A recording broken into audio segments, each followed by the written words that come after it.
话说周瑜啊，心眼小得很，看到诸葛亮那么有才华，心里不是滋味。他总想找个机会好好考验一下诸葛亮，甚至想找理由把他除掉。周瑜，这诸葛亮如此聪明，非我所及，留他不得。有一天，周瑜把诸葛亮叫过来，假装说东吴军队缺箭，要诸葛亮在10天之内造出10万支箭来应急。这根本是不可能完成的任务。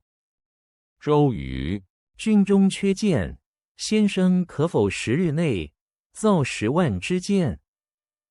没想到诸葛亮只是微微一笑，胸有成竹地说：“哪用得着10天啊？3天就够了，而且还立下了军令状，要是完不成，甘愿受罚。”诸葛亮，何须10日？亮只需3日，若不成，甘受军法。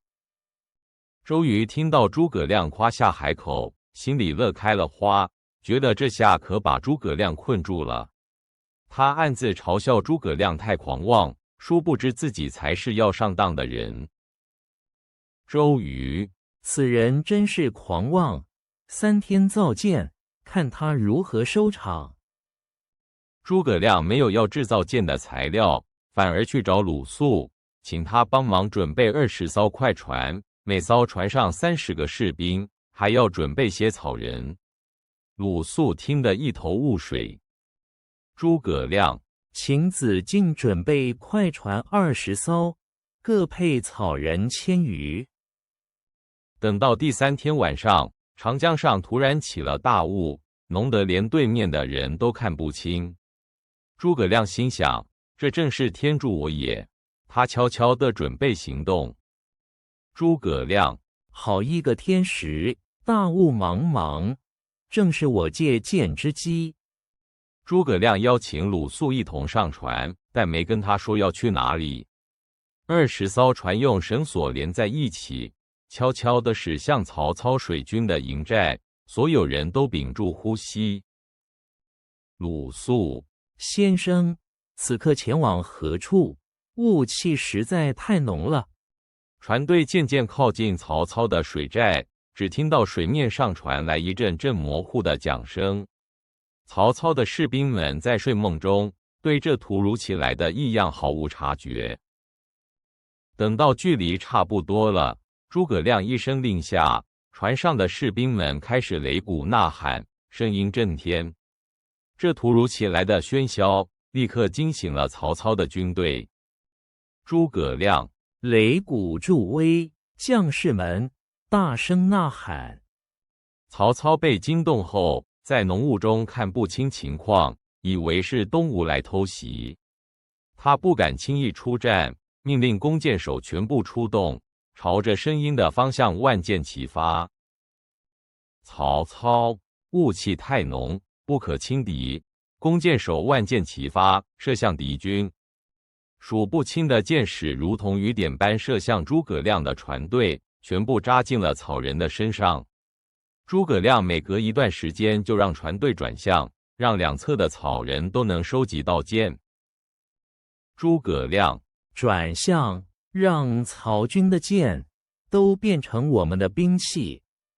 天快亮的时候，雾气渐渐散去，诸葛亮下令船队满载而归，每艘船上都插满了箭，粗略估计已经超过10万支了。诸葛亮，收兵，吾等满载而归，无需再战。周瑜看到诸葛亮真的3天之内弄来了10万多支箭，简直不敢相信自己的眼睛。他不得不佩服诸葛亮的神机妙算，心里却依然不甘。周瑜，诸葛孔明，真乃神人也，无不如也。却说黄盖老将军为了火攻曹操，想出了一条苦肉计。他偷偷地找到周瑜，把自己的计策和盘托出，两人一拍即合。黄盖，都督，盖有一计，可让曹操上钩，只怕要委屈都督。第2天在议事厅，黄盖当众质问周瑜为何迟迟不进攻曹操，语气十分不敬。众将士都吓坏了，不知道老将军为何如此失礼。黄盖：都督久不发兵，莫非是惧怕曹操？战则战，不战则降。周瑜假装大怒，拍案而起，痛骂黄盖竟然敢当众侮辱主帅。他大吼一声，命令左右武士将黄盖拖下去，重打100军棍。周瑜：老匹夫，竟敢入我！来人，将黄盖拖下去，重打100军棍。黄盖被武士们拖到大帐外，结结实实地挨了一顿毒打，皮开肉绽，鲜血直流，疼得他晕过去好几次。这一切都是为了演给曹操看。黄盖：都督，老夫为东吴效力，何至于此？众将看到黄盖被打得这么惨，心里都很难过，有几位将军忍不住上前求情。周瑜却不为所动，还呵斥他们不要多管闲事。甘宁：都督息怒，黄老将军年迈，恐撑不住啊。随后，谋士阚泽自告奋勇，假装心疼黄盖，带着一封黄盖写好的诈降书，偷偷地跑去曹操那里，要去当内应。阚泽：都督放心，某定能说服曹操，让他相信黄老将军。曹操听说黄盖被周瑜毒打，又看到阚泽带来黄盖的降书，心里乐开了花。他完全相信了黄盖是真心要投降，没有一丝怀疑。曹操：周瑜这小儿心胸狭窄，黄盖老将军定是真心投我。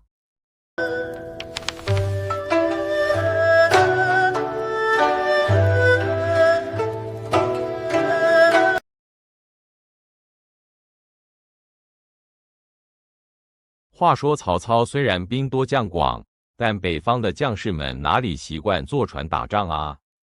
只见他们一个个晕船晕得七荤八素，脸色发白，士气低落，让曹操看了真是头疼不已，想破了头也想不到好办法。曹操：这水军之事，当真令人费神啊！将士们：兔生，主公，小人实在受不了了。曹操看着江面上的庞大舰队，却因为士兵们晕船，连操练都进行不下去。他心里焦急，深知如果不能解决这个问题，和东吴的水军对阵时，肯定会吃大亏。他愁眉不展地在甲板上踱步。曹操，如此下去，何时才能平定江南？却说这时候，周瑜帐中来了一位奇人，他叫庞统，字士元，人称凤雏。他虽然相貌普通，但眼神锐利，气度不凡。他悄悄来到周瑜帐前，请求拜见。传令兵：都督，帐外有一位庞统先生求见。周瑜素来广结英才，听闻庞统求见，便客气地请他入帐。两人一番寒暄之后，周瑜试探性地询问破曹之计，庞统不慌不忙，嘴角带着一丝高深莫测的微笑。周瑜：士元先生远道而来，不知有何高见？庞统：公瑾欲破曹，只差一环耳。庞统看着周瑜疑惑的眼神，神秘兮兮地说出一个大胆的计策：我有一计，可让曹军水师上下连环，稳如平地。周瑜听罢，心中一动，隐约猜到了什么。庞统：只需将战船连接，士兵便不再晕船。周瑜：此计甚妙，但若火攻。周瑜听完庞统的连环计后，心中狂喜，知道这正是火攻的最佳前奏。他知道庞统是为了助刘备才来的，但计策对他周瑜同样有利，不由得拍手称妙。周瑜，是元先生此计，真乃神来之笔。周瑜，既能解曹操之困，又能与其重创。庞统见周瑜已领会其意，便主动提出要亲自前往曹营，将这连环计献给曹操。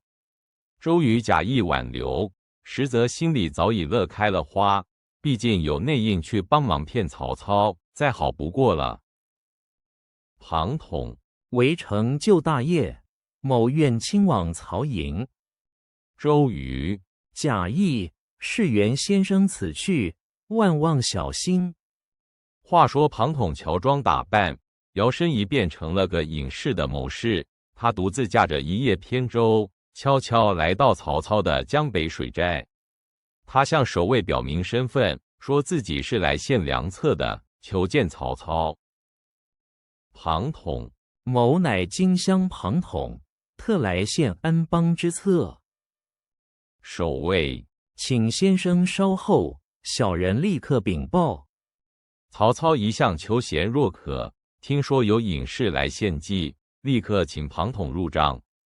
只见庞统谈吐不凡，分析局势头头是道，让曹操龙心大悦，对他更是深信不疑。曹操，先生大才，何不早日相见？庞统，隐士居山林，今见明公乃天意。庞统看时机成熟，便开始向曹操描述他的连环计。他绘声绘色地解释道，将所有战船用铁索相连，上面铺上木板，这样不仅能解决晕船问题，还能像陆地一样平稳，方便将士行动。庞统，将军可将大船小船，首尾用铁索连环。庞统，上铺木板，可行马，兵士安稳如平地。曹操一听，顿时眉开眼笑，觉得这简直是天才的妙计。他当下拍板定案，立刻传令下去，命令军中工匠们不分昼夜的赶工，将所有战船用粗大的铁索连在一起。曹操，哈哈，先生真乃神人也。曹操，传我将令，速速依计行事。只见曹军的江面上，一艘艘战船被铁索紧紧连环，木板铺设其上，形成一片巨大平稳的水上陆地。将士们在上面行走自如，再也不晕船了，高兴地欢呼雀跃。将士们，万岁！万岁！再也不晕船了。工匠，主公英明，此计果真有效。庞统看着曹操兴高采烈的样子，知道自己的任务已经完成。他随即以山林隐士的身份推辞了曹操的挽留和封赏，急匆匆的告辞，生怕待久了露馅。庞统，某闲云野鹤，不习惯世俗功名。曹操，先生既去，容吾后日再请。庞统告别曹操后，匆匆登上小船，顺流而下。他心里盘算着，虽然连环计成功了，但如果东吴没有大火，曹操还是难以击败。他得赶紧回到周瑜那里。庞统，火烧连营，此战方能取胜。正当庞统思索之际，前方忽然出现一艘小船，船头站着的竟是诸葛亮。两人一见面，心领神会地相视一笑，原来这一切都是两人早已商量好的计策。诸葛亮，是元先生，计成矣。庞统，孔明先生，神机妙算也。却说周瑜这边一切准备就绪，就差一个完美的苦肉计来引诱曹操上钩。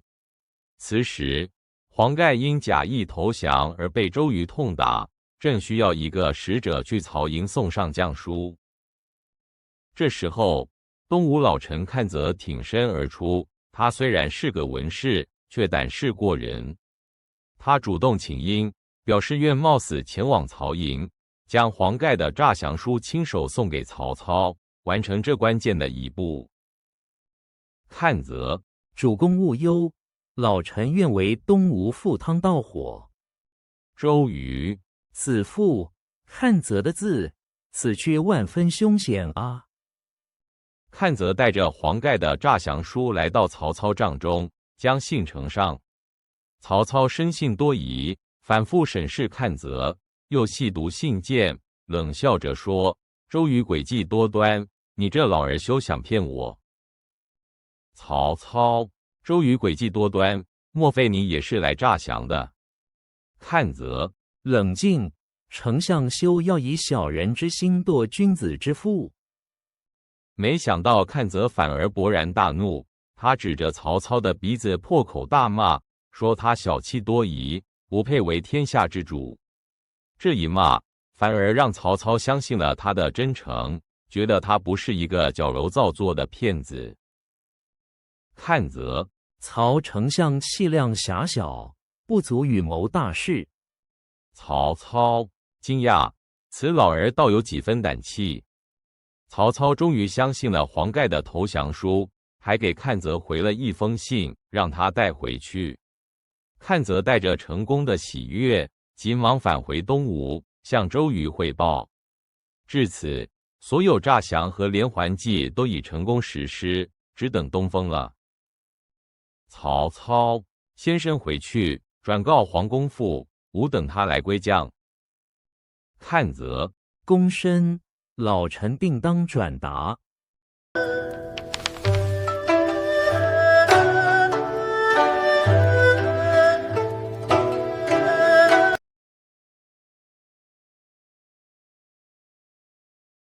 话说曹操率领大军南下，到了长江边上，看着浩浩荡荡的江水，心里得意极了。他觉得自己统一天下指日可待，于是决定在江上办一场盛大的宴会，邀请众将士一起庆祝这胜利在望的时刻。整个水寨灯火辉煌，气氛热闹非凡，简直就像一个水上皇宫。曹操看这长江何等壮阔，我数10万雄兵，不日便可席卷江南。只见曹操在旗舰上设下酒席，文武百官都来祝贺。他穿着一身华丽的战袍，精神抖擞，频频举杯。长江上的夜风轻拂，酒香和歌舞声交织在一起，好不热闹。曹操心想，这次东征定能一举成功，将孙权和刘备这些家伙彻底消灭。曹操，诸位将军，今日开怀畅饮，待我拿下江南，论功行赏，封侯拜将，绝不吝啬。众将，主公威武，主公神勇。酒酣耳热之际，曹操突然诗兴大发，他拿起一根长矛，豪气干云地走到船头，对着月亮高歌起来。他的诗句慷慨激昂，充满了吞吐天下的雄心壮志。众人无不被他的气势所折服，屏息凝神，聆听他的诗歌。曹操对酒当歌，人生几何？譬如朝露，去日苦多。当曹操念到月明星稀，乌鹊南飞，绕树三匝，何枝可依这几句时，气氛突然变得有点微妙。这诗句本来是写求贤若渴的心情，但在众人耳中却听出了几分不祥的意味。一些将士忍不住面面相觑，心里开始犯嘀咕：曹操，月明星稀，乌鹊南飞，绕树三匝，何枝可依。这时候，人群中有一位姓宋的将军，喝得醉醺醺的，但他却心直口快。他觉得这几句诗太不吉利了，竟然当场大声说：“丞相此诗，实为不祥之兆啊！”他这一嗓子，让原本就有些紧张的气氛瞬间凝固了。曹操的脸色也沉了下来。宋将军，丞相此诗不吉利啊！月明星稀，乌鹊南飞，岂不是说我们兵败吗？曹操本来就喝多了，加上被宋将军当众扫了心，怒火一下子就上来了。他也不管3721，手里那根长矛带着酒气和怒意，直接朝宋将军刺了过去。只听一声惨叫，宋将军当场倒地，血染甲袍。众将都被这突如其来的变故吓呆了。曹操，你这蠢材，竟敢胡言乱语，扰我兴致，死不足惜。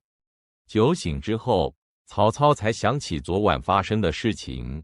他看到宋将军的尸体，顿时后悔万分，懊恼不已。他走到尸体旁，俯尸痛哭，说自己一时糊涂，错杀忠良。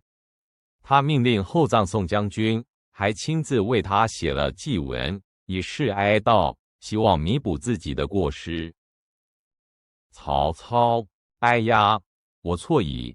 宋将军虽失言，却无死罪，都是我酒后误事，悔之晚矣。曹操，来人，厚葬宋将军，我亲自为他祭奠。就在这时候，一个名叫庞统的谋士，乔装打扮，自称凤雏，悄悄来到了曹操的营寨。他听说曹操正在为水军不习水性、运船的问题发愁，便心生一计，想要去见曹操，献上他的连环计。他知道这将是击败曹操的关键一步。庞统，吾乃凤雏庞统，特来投奔曹丞相，献上破敌之策。守卫，此人言行奇异，但观其气度，非等闲之辈。庞统成功见到了曹操。曹操见他其貌不扬，心里有些轻视，但听他谈吐不凡，又觉得此人必有过人之处。庞统不动声色地观察着曹操的营寨，并与曹操聊起水战之事，假意为曹操分析当前局势，步步引导，让曹操放下戒心。曹操先生远道而来，有何高见，可助我大军早日平定江南？庞统，丞相兵多将广，只差一计，便可万无一失。庞统见时机成熟，便假装苦恼地说：“北军不惯水性，晕船是个大问题。”他巧妙地提出解决方案，建议将所有战船用铁索连在一起，铺上木板，这样人马在上面就能如履平地，再也不会晕船了。他还说，这也能让船队更稳固，不怕风浪。庞统，丞相水军不惯水战，晕船之急，困扰将士，何不将大小船只尽皆锁在一处？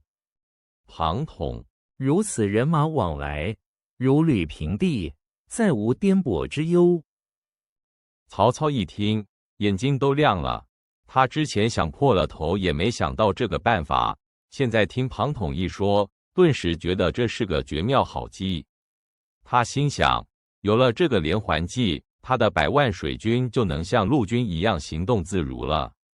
他立刻拍板，命令军将连夜赶工，将所有船只用铁索连起来。曹操，妙计，妙计啊！先生此计真乃神来之笔，可解我心头大患。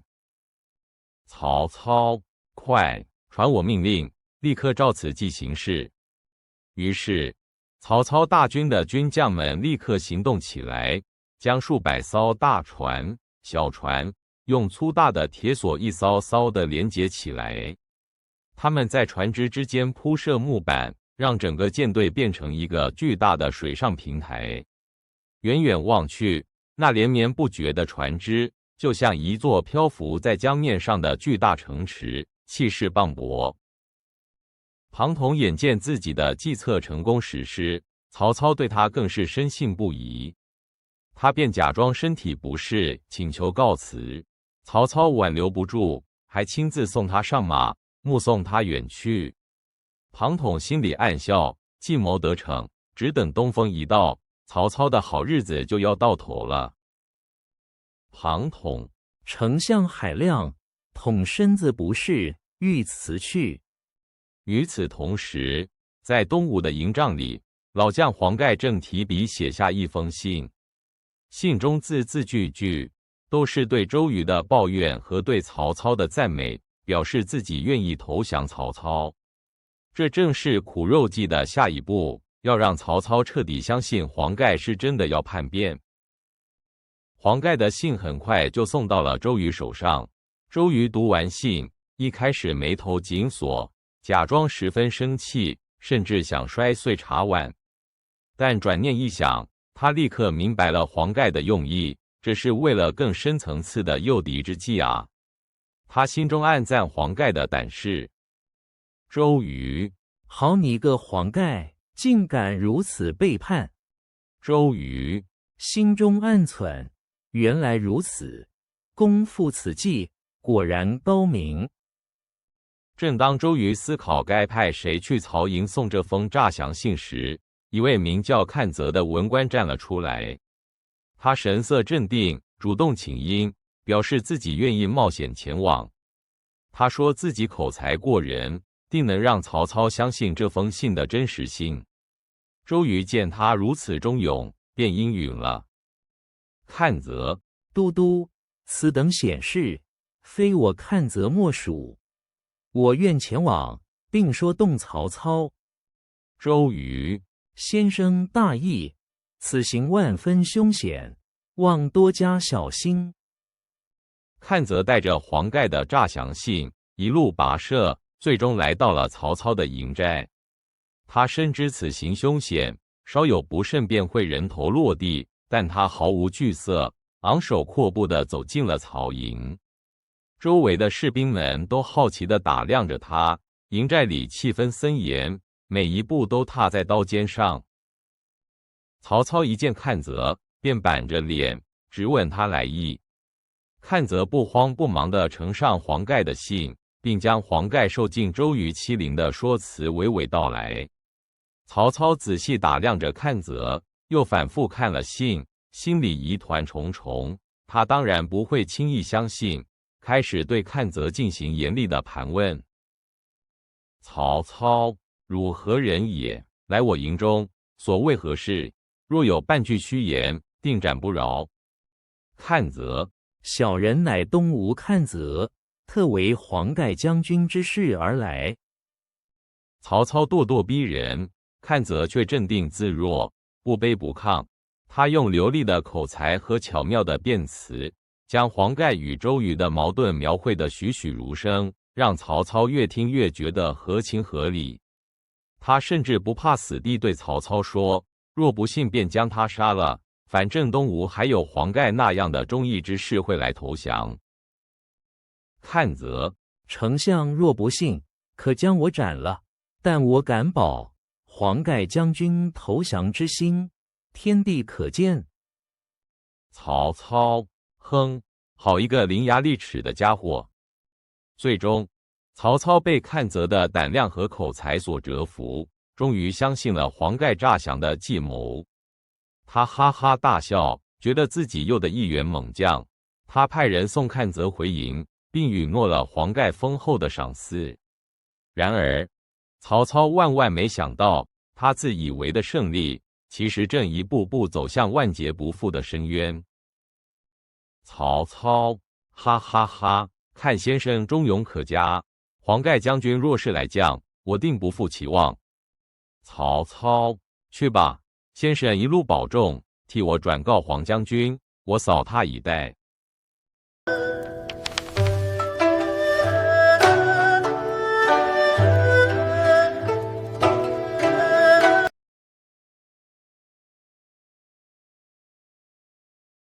话说赤壁大战前夕，周瑜这边的东吴将士们都摩拳擦掌，准备好好教训一下曹操的大军。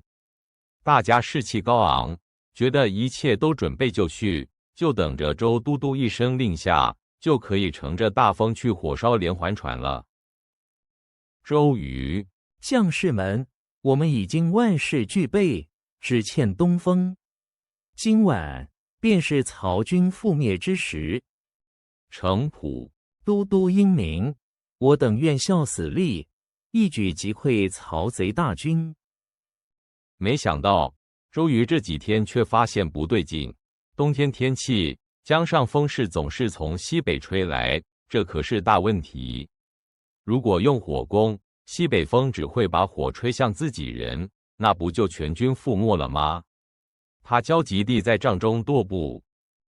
周瑜，西北风一直不变，火攻之计要如何实施？天意如此吗？周瑜为此愁得茶饭不思，坐立不安，整个人都病倒了。他躺在床上，脸色苍白，不断地咳嗽，心里头满是焦虑。将士们看到都督这样，一个个都非常担心，不知道该怎么办才好。鲁肃，都督，您身体要紧，先好好休息吧。周瑜，这风势不改，我心何安？怎能安心休息呢？这时候，鲁肃来看望周瑜，看到他病得这么重，心里也很着急。鲁肃建议周瑜去找诸葛亮商量，毕竟孔明神机妙算，或许他有办法能解决这个难题也说不定。鲁肃，都督，孔明先生足智多谋，或许他能有妙计呢。周瑜，哎，我病成这样，哪还有心思见他？说巧不巧，鲁肃话音刚落，诸葛亮就来探病了。他来到周瑜床前，看了一眼周瑜的气色，心里早就明白了一切。周瑜装病想考验诸葛亮，但诸葛亮哪会看不穿呢？诸葛亮，都督这病可不是普通的风寒之症啊。周瑜，孔明先生，不知我这病有何蹊跷？诸葛亮笑着说：“周都督的心病，其实是因为火攻需要东南风，现在却只有西北风，心里才忧虑得病了吧？”周瑜听了，吓得从床上跳起来，这下真是把诸葛亮当作神人了。诸葛亮，都督的心病，正是忧虑赤壁之战缺少东南风吧？周瑜，孔明真乃神人也，此病除先生无人能治。诸葛亮接着说：“他可以借来东风，但不能保证借多久。”周瑜又惊又喜，简直不敢相信自己的耳朵。这真是柳暗花明又一村啊！火攻的希望又重新燃起来了。诸葛亮，亮不才，略懂奇门遁甲，可为都督借来3日3夜的东南风。周瑜，果真如此，若先生能借来东风，便是江东大恩人。周瑜立刻答应，请诸葛亮施法。他心里虽然还有点怀疑，但为了大战，也只能死马当活马医。周瑜下令，让将士们听从诸葛亮的吩咐，为他准备所需的一切，不得有误。周瑜，先生尽管施为，我将派兵协助先生，务必借得东风。诸葛亮，有劳都督，请命人于南屏山建一高坛，方能作法。诸葛亮要求在南屏山修筑一座高坛，名叫七星坛。他详细地吩咐了建造的尺寸和所需的材料，还有各种法器。鲁肃赶紧带着工匠们去准备，大家都好奇，这孔明先生到底要怎么变出东风来？诸葛亮，坛分3层，高9尺，四周环绕剑脊。坛上设有香案和各色法器。鲁肃，先生放心，我这就去督促工匠，必定按时完成。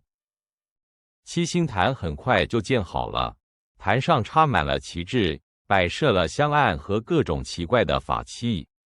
诸葛亮沐浴更衣，穿上道袍，准备进行祭封仪式。将士们远远的围观，心中又敬佩又紧张。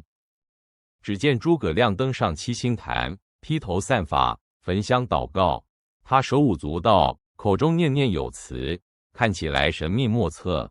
将士们看得目瞪口呆，都不知道诸葛亮到底在做些什么。只觉得一股神秘的力量正在酝酿。到了半夜3更，天空突然电闪雷鸣，狂风大作。更让人惊讶的是，这风竟然从东南方向猛烈地吹来。所有人都惊呆了，诸葛亮真的把东南风给借来了，这简直是神仙手段。鲁肃：天啊，这真是东南风！孔明先生果然是神人。周瑜：吾不如孔明也。周瑜听到东南风起，大喜过望，立刻精神抖擞地跳起来。他顾不得病体，兴奋地大喊：快！立刻发动火攻！曹操这次死定了。他马上命令将士们准备好船只，准备去火烧曹营。周瑜：东南风已起，将士们听令，立刻发动火攻。今日便是破曹之机。程普：遵命，末将这就去准备船只。然而，周瑜心里还是对诸葛亮感到不安。这样的人才如果不能为我所用，日后必成大患。他立刻派出丁奉、徐盛等将领，率领精兵去南屏山捉拿诸葛亮，务必活捉。周瑜：速派丁奉、徐盛前去南屏山，务必活捉诸葛亮。此人不可留。丁奉：末将遵命，并将诸葛亮捉拿归案。丁奉、徐盛赶到七星潭时，却发现潭上空无一人，诸葛亮早就不见踪影了。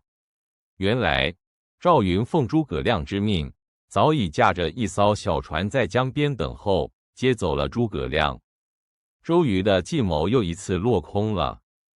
丁奉：糟糕，潭上无人，孔明先生跑了。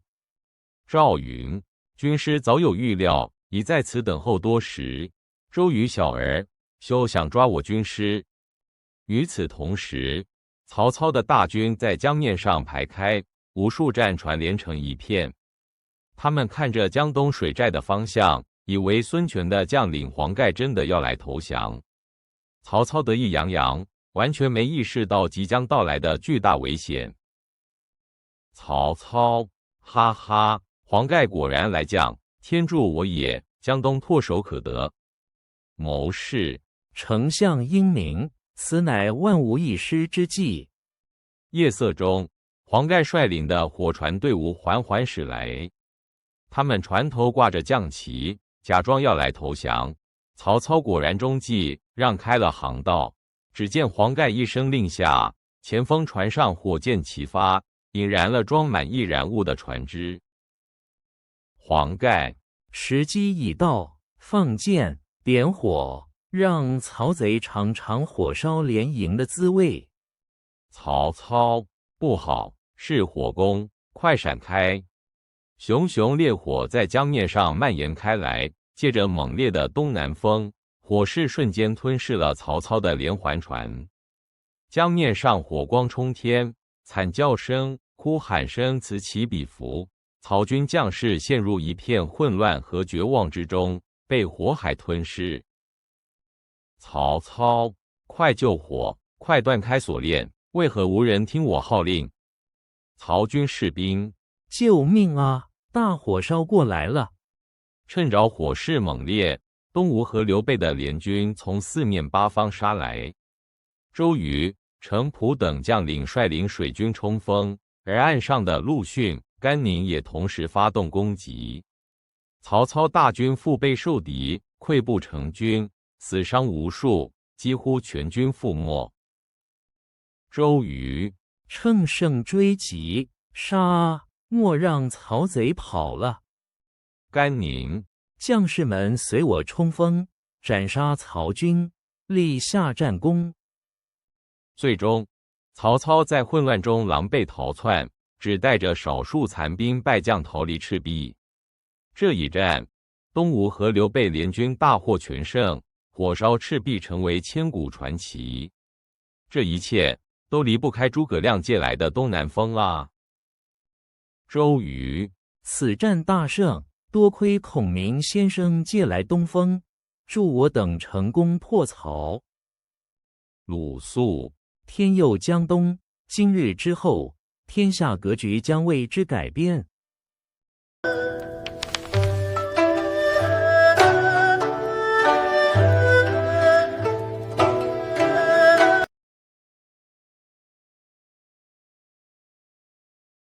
话说赤壁大战后，曹操大军溃败，被火烧得七零八落，兵荒马乱地往北逃。那江面一片火海，惨叫声不绝于耳。曹操真是吓破了胆，只顾着保命往前跑。曹操，快走，快走，别管那么多了，活命要紧。众将，主公，请保重，我们护卫您杀出重围。却说周瑜这边看着曹操的残兵败将，意气风发地部署追击。他觉得这是彻底消灭曹操的大好机会，绝不能错过。一时间，吴军士气高昂，喊杀声震天。周瑜，曹操已是瓮中鳖，全军听令，追击到底。将士，遵命，是灭曹贼。然而，智谋过人的诸葛亮早就看穿了一切。他料定曹操逃跑的路线，也知道周瑜虽追，却未必能彻底拦截。于是，他开始精密布局，要给曹操准备几份大礼。诸葛亮，曹操此人必走这几条路，容我一一安排。刘备，军师神算，真是无人能及啊！首先，诸葛亮点将赵云，让他去乌林道埋伏。他说：“子龙啊，你可得替我好好看着这条路，别让曹操跑了。”赵云一听，马上领命而去，自信满满。诸葛亮，子龙将军，乌林道就交给你了，务必截住曹操。赵云，军师放心，赵云定不辱使命。接着，他又叫来张飞，要他去葫芦谷设伏。诸葛亮叮嘱道：“翼德啊，那儿地形复杂，最适合你这种勇猛之人。记住，不许放走一个曹兵。”张飞听得摩拳擦掌。诸葛亮，翼德将军，葫芦谷险要，等你发威，让曹操吃尽苦头。张飞，哈哈，看俺老张不把曹贼打得屁滚尿流。没想到关羽这时候也跑了出来，一脸坚决地向诸葛亮请战：“军师，别忘了我，我也要去。”诸葛亮却故作思考，好像不太想让他去，气氛顿时变得有点微妙。关羽，军师，我与曹操有旧，愿去结集，将功赎罪。诸葛亮，云长与曹操情谊深厚，只怕会放他一条生路啊！诸葛亮眼看关羽心意已决，便用了激将法，说他以前受过曹操大恩，到时肯定会放人。这话一出，关羽气得脸都红了，急忙为自己辩白，说绝不会徇私情。诸葛亮，我关将军必是顾念旧情，不忍下手啊！关羽，军师何出此言？我岂是那种人？大丈夫一言九鼎。关羽为了证明自己，当场立下了军令状：我若放走曹操，甘愿受军法处置。诸葛亮这才满意的把最重要的华容道任务交给他。其实啊，诸葛亮早就预料到这一切了。关羽，军师请看，这是军令状，绝无二话。诸葛亮，好，那华容道就劳烦云长将军走一遭了。话说曹操带着残兵败将仓皇逃窜，他们衣衫褴褛，又累又饿，加上下起大雨，泥泞不堪。这群曾经威风凛凛的将士，如今却像一群丧家之犬，狼狈不堪。曹操，天亡我也！为何连老天爷都不帮我？将士，主公，坚持住，前面就是生路了。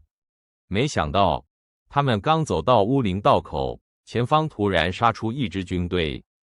只见一员白袍大将，手持长枪，正是赵云。曹操吓得魂飞魄散，赶紧催促残兵往别处逃窜。赵云，曹贼休走！赵子龙在此等候多时。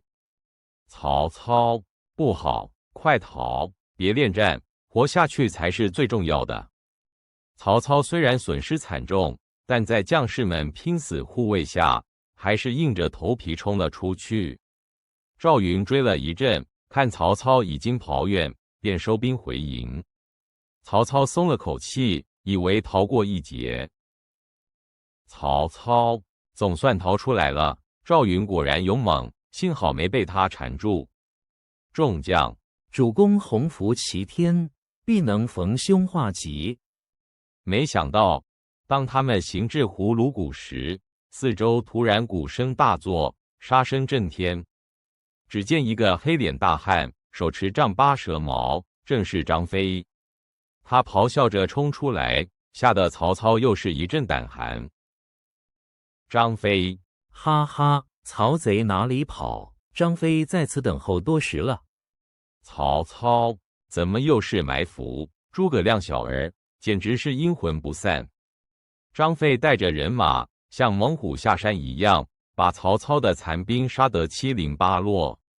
曹操的将领们为了掩护主公，纷纷奋力抵抗，但终究寡不敌众。曹操在绝望中再次杀出一条血路。曹操，诸位将士，我与尔等共存亡，杀出去！将领，誓死保护主公。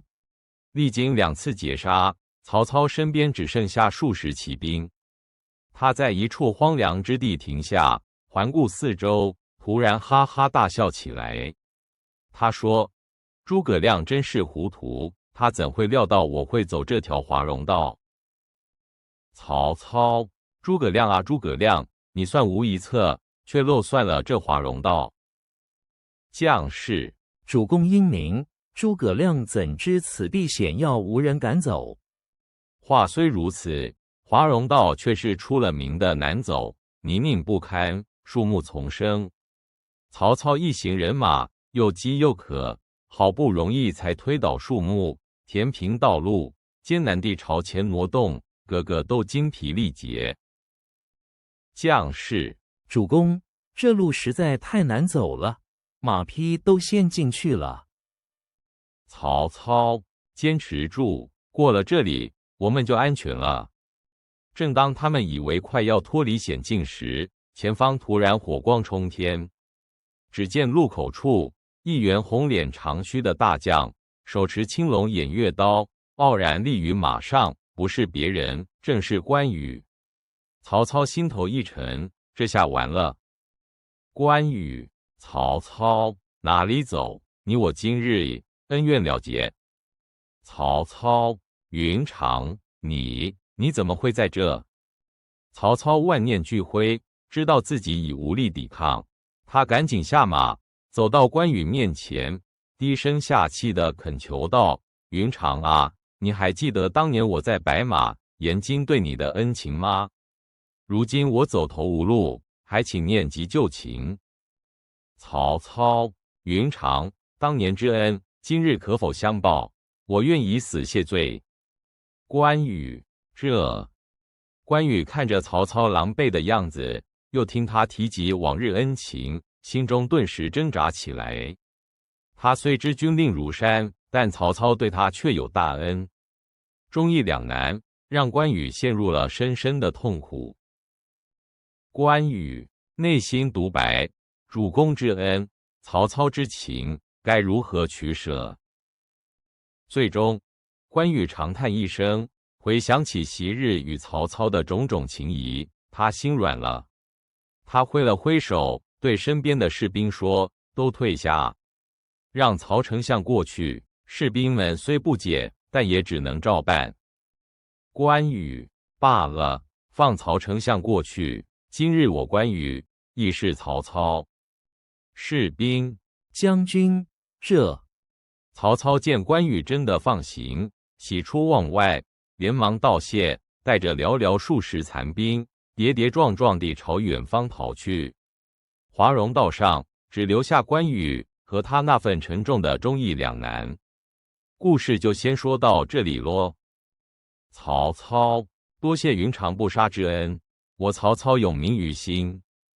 关羽看着远去的曹操，眼神复杂。